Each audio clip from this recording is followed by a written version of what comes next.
I'm kind of thinking that I really don't need to introduce this gentleman, but here is our mayoral candidate, Mr. Joseph Woods, and we welcome him to begin with an opening statement, just as we've done before, the same format, and then Joe will also answer some questions, and then he'll also give a closing statement.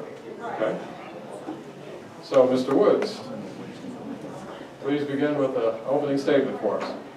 Yes, sir. I guess I need this microphone here. Good afternoon, everyone. Thank you for some of you staying. And I must say that it's rather interesting, once again, being up here by myself. The good thing is that we know that on May 1st, I won't be by myself. I've always said that it's not about me, it's about we. I truly believe that. It wasn't because I thought it rhymed. I also want to say that I can't think of a better place to be on my birthday. So Happy birthday. Thank you. And so, thank you. I knew that was going to get an applause, so thank you.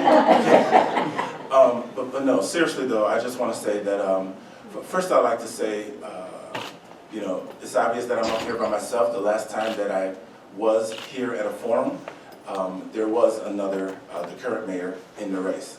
So I just want to address the obvious. He withdrew some time ago, as many of you know. But I do want to just give thanks to him and his family for the service that they have done throughout these years, him as a trustee and as a mayor. I am honored, I'm humble, and I'm very hopeful for the future of Park Forest. As you can tell by the trustee candidates, they've had a lot of very good ideas that I'm really excited to engage with them on. They're very committed, I do believe that. The ones who are not running and are on the board right now, they are also very committed. And moving forward, I look forward to answering your questions. There will be a lot of dialogue with me, even moving forward in the campaign. I don't take it for granted. And I've shifted the campaign, so to speak, because you know you have to change your mindset from running for something, knowing that you're actually more than likely going to be the mayor. And so I've shifted to campaign, and I didn't take it for granted. I continue to knock on doors. As a matter of fact, I'm even more vigilant about that, because now it's really about my getting the responses from neighbors and residents about what is it that they would like to see changed. What are some of their greatest concerns? And so doing that, quite frankly, is I didn't think I was going to have that much of a good time doing that. Nobody slammed the door on my face. They might not have opened it up, but they didn't slam the door on me. And so I'm looking forward to the journey, the next day's journey. Fantastic. All right. Thank you, sir. So beginning with the questions, what are your plans for attracting new businesses? The residents and elected officials have for years wanted more economic development in the village. And one of the challenges has been, as we know, yes, there has been a decrease in businesses as time went on. What it used to be back in the day that everyone speaks so fondly of, it's not going to be the way that it used to be. Several things have changed. Demographics.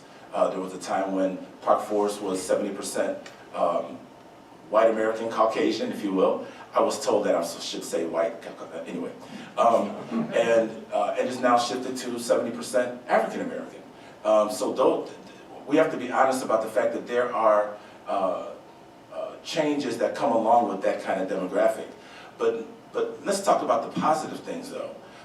We and the village staff have really identified what this present community really needs. Our Economic Development Advisory Group, their membership has actually worked very hard to talk about some of the needs moving forward. We know that we need to identify who our residents are, what their needs are, and match them with the businesses that will serve their needs and requests. I'm all for even having business fairs and vendors where, let's say on a Saturday, and they get a chance to actually present their services to the community, and then the community said that this is something that we would like our village to have. That really will energize the business to try to come into our village when they see that kind of response. We've seen it with a place like All Out Smoke Pit that started on a food truck, and now they're about to open a restaurant. We saw the same thing with Ventrendi Wine, where they first had their very small office, and next thing you know, the community loved it, and now they've really grown, and they're really a stalwart in our village. And so those are the things that we seek to meet, and we will continue to meet that. But let me just add this. One thing that I'm very proud of the Economic Development Advisory Group from doing is that we're not just simply about giving away Class 8 incentives for tax, lowering their tax properties for businesses. They're not about trying to give it away. They're looking for those businesses, because a lot of times we give it to them, they don't have to pay taxes for about 10, 12 years. Next thing you know, they leave our community. We're not about that. We're not giving it away. And so a lot of times what we're doing, we're actually putting provisions together where they actually have to meet some criteria. Have Park Forest residents work at your business. Also, things like community engagement, reinvesting in our youth with internships with our youth, et cetera, et cetera. Ooh, that 2-minute sign right there, I tell you, that's the tyranny of time. Well, you know, but you know what, Mr. Brooks is moving us along. Yes, thank you very much. And we appreciate it. Oh, no, it's not personal. It's not personal. Thank you. One thing running in campaign, you realize, don't take it personal. Right. Amen. So, fortunately, you know, we talked about this before, we're not experiencing the level of violence that happens in Chicago, but we do experience it. What are your plans to address it? Yes. And first, I'd like to begin by saying what I'm going to try to attempt to do, being that you sat here for an hour or so listening to the trustee candidates, I'm going to try to give you some different answers. And trust me, they've had some very good answers. Yes, there has been an uptick in crime. When I began as a trustee, our village manager, every time a major kind of crime goes on, we're texted immediately, letting us know what's going on. I would say about the first year and a half, we hardly got any text messages about major crime in Park Forest. It's sad to say that those text messages have come frequently as the time has gone on. And so one thing that we do recognize is that with the closing of Rich East, there is a schism with our youth, that a gap has been created, so to speak, where there's less activities for them to do, and I think that has a cause or something to do with it also. I also want to state, though, that we do have a very good police department, but much of it also, we have to recognize that it's reactionary work. We have to make sure that our preemptive attack on potential crime ought to be there. For instance, let's identify what those hot spots are, where we can say, well, look, we can identify where crime normally is, or where it has its potential to pop up. Those are the kind of things that we will want more police presence at. And so another thing too, let's recognize that a lot of the major crime that happens in Park Forest, they don't live in Park Forest. And so we even have to look at how those elements, if you will, are even invited into our village. And yes, one of the village trustee candidates spoke about how we have to understand that even on the major streets like Sauk Trail or Western and what have you, a lot of times they're just passing through. And let's say they commit a crime in south of us, if they're driving through and they're being chased and they happen to be stopped in Park Forest, a lot of times the statistics will say that this is something that happened in Park Forest, which isn't the case also. I'd like to say that we still have a very safe community. I mean, I saw a couple of kids the other day leave their bikes outside of CVS and feeling quite comfortable that it was going to be there when they came back. And we're hoping that that's going to continue. But trust us. I ask you to trust the village board and the village staff. With many of the conversations that I've had, we're really taking a look at the uptick of crime and trying to prevent it and stop it before it actually happens. All right, thank you, sir. May I re-handle myself? That's the term I coined instead of but. I'm going to do that anyway. May I rebut myself? So may I use that time just to add something else? Sure. Okay, I'm a trustee liaison to the Police and Fire Advisory Council. I'm very proud of being a part of a community that established that, because too many times our residents have expressed concerns that they don't know exactly what's going on with our fire department, and actually most of the attention is on the police department as it relates to our hiring, as it relates to how diverse it is, as it relates to how they meet the needs and reflect the community that it actually represents or serves. And so I must say that I'm very proud of that newly established advisory council of a 5-member group of citizens that are going to now address a lot of the questions that we have from a police advisory standpoint, so that they're also a conduit to what the village at large understands about its police department. Fantastic. Okay. What are your thoughts on bringing back neighborhood meetings? As we discussed before, they were held at various places like churches and schools, and it would take about 3 years to get through the whole village. Again, what are your thoughts? Yes, there's undoubtedly no question about the fact that I would love to reinstitute and reestablish our neighborhood meetings. Unfortunately, as you know, we couldn't do that largely because of COVID concerns. And now that we've leveled off and now that we're kind of opening back ourselves up to each other, one of the major things that I've been very concerned about is community engagement and messaging. How does our residents find out information about what's going on in Park Forest is a very huge endeavor that I plan on taking on in the first 100 days of my being mayor. We really do see that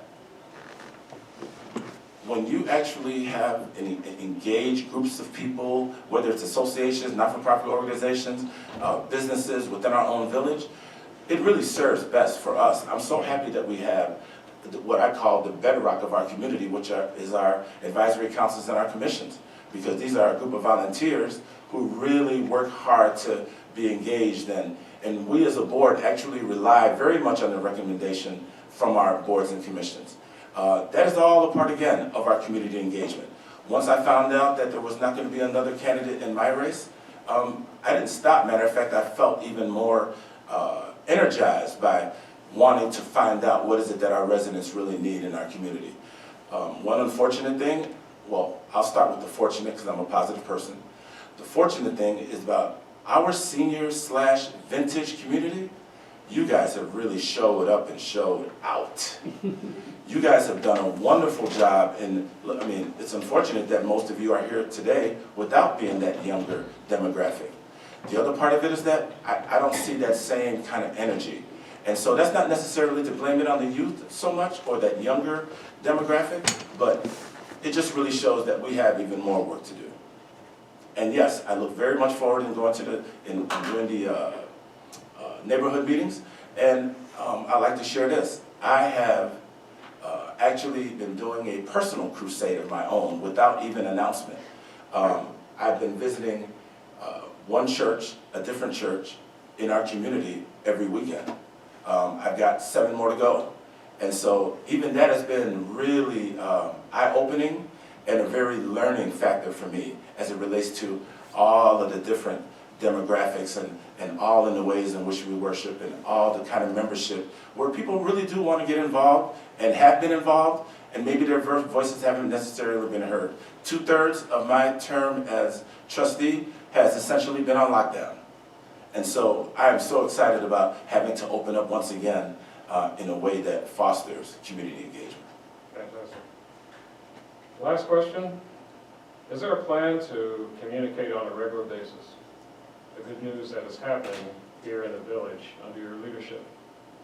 Maybe in the form of a newsletter, website, whatever. Okay, so in this day and age, they love to use the words platforms. I think that every platform ought to be used, available, that we possibly can. In the last question, I even mentioned that messaging is a really major part of what I would like myself and the rest of the board and the staff to really partake in as we look at how our residents get this information. I'm always really concerned about how many times I hear, oh, well, I didn't know that. Or, so then maybe there's a disconnect there that we really have to take a look at. We know that we put our information into the water bill inserts. We just figured that that would be a good way for you folks to see it. We know that we have our website, our village presence on Facebook. And we're really, by the way, we as a board have, in my term, have really worked hard to really keep pushing, whether it's informal, unofficial, official ways to really kind of get the word out. It's something that we're constantly addressing, which is why we have a new community communications coordinator who really has put a lot on social media, what have you. So yes, we don't have those good old days of the Southtown days where they put in one source all the information that you needed. We don't have that. And so I really am pushing for that. I know that the board is pushing for that, and I really do believe that this new board of village trustees will also be pushing for that also. All right. So now, sir, it's time for the closing statement. I'm going to give you 3 minutes for that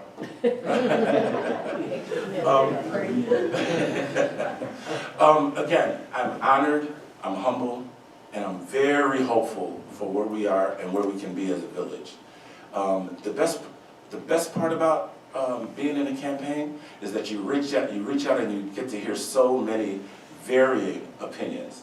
For those of you, I'd like you to know, for those who I did not agree with, I really took something from that too. Because a lot of times when you look at both extremes, somewhere along the middle, there's probably really a great idea that you can really build on. I'm very proud of the board that I've served with over these past 4 years. I know their dedication, I know their commitment, and I really do hope that the community at large really sees that, and that they really appreciate that. I don't see real self-interest kind of things going on. I would like to say that as I look at what the possibility can be in our next board of trustees as they're elected, I really am excited about what that can be, because in my opinion, all this is really about individuals bringing their experience and their talents to a board for the best interests of Park Forest. And speaking of the best interests of Park Forest, I'd like to share that in this campaign, I never, ever solicited any money for, not that it was ever even suggested, but I did it on purpose. I did not solicit any monies or contributions from businesses in Park Forest.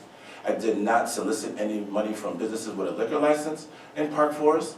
I did not solicit any political official endorsements from Park Forest. I did not solicit any money from any special interest groups, not only in Park Forest but throughout the region. I did that on purpose. I wanted to, some thought that I ought not go that way, but I did it on purpose. I did it on purpose because I wanted to run in to a position where I only owe one group of people, and that's Park Forest residents. I can't tell you how much, I get goosebumps thinking about that concept. And so I'm really excited. I'm excited about what could be with our village. And look, I'm not only a mayoral candidate, but I'm also a hero. And what I mean by that is this. I actually found a dog yesterday. And the dog ran up to me. So I don't think that I found the dog, I think the dog found me. And so I picked the dog up, and luckily the tag had the phone number, and I called the phone number, and she was like, "Oh my God, thank you so much, where are you?" I said, "Well, I happen to be at the Dining on the Green." They came immediately, came and got their dog. I got pictures to prove it. My only thing was, they said, "You know, we're gonna vote for you." And I said, "Oh, thank you." I knew it. I said, "How many in your family of voting age?" They said 4. I said, "Oh," I'm thinking to myself, I got 4 new votes. But I think I forgot to tell them that I'm not running for dog catcher. I'm running for mayor. And so again, I want to thank you all for all of the positive, I've gotten so much positive feedback from folks that I never thought that I would get. I mean, just the positive kind of, Joe, be encouraged. I had people quoting Martin Luther King, "Don't be weary in the well-doing when you're doing the good work." I leaned on that because it's unfortunate that very good people with very good talents and very good intentions are afraid to run for office. That's unfortunate.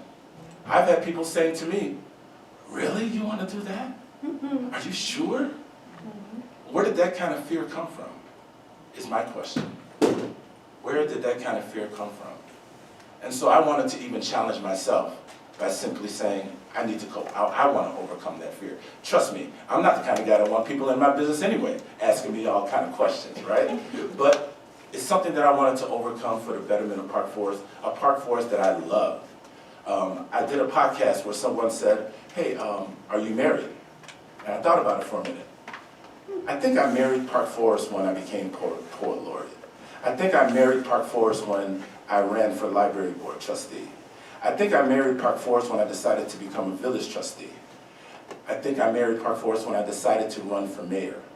And I'm about to renew my vows on May 1st, and I am excited. And I thank you all for that. All right, very good.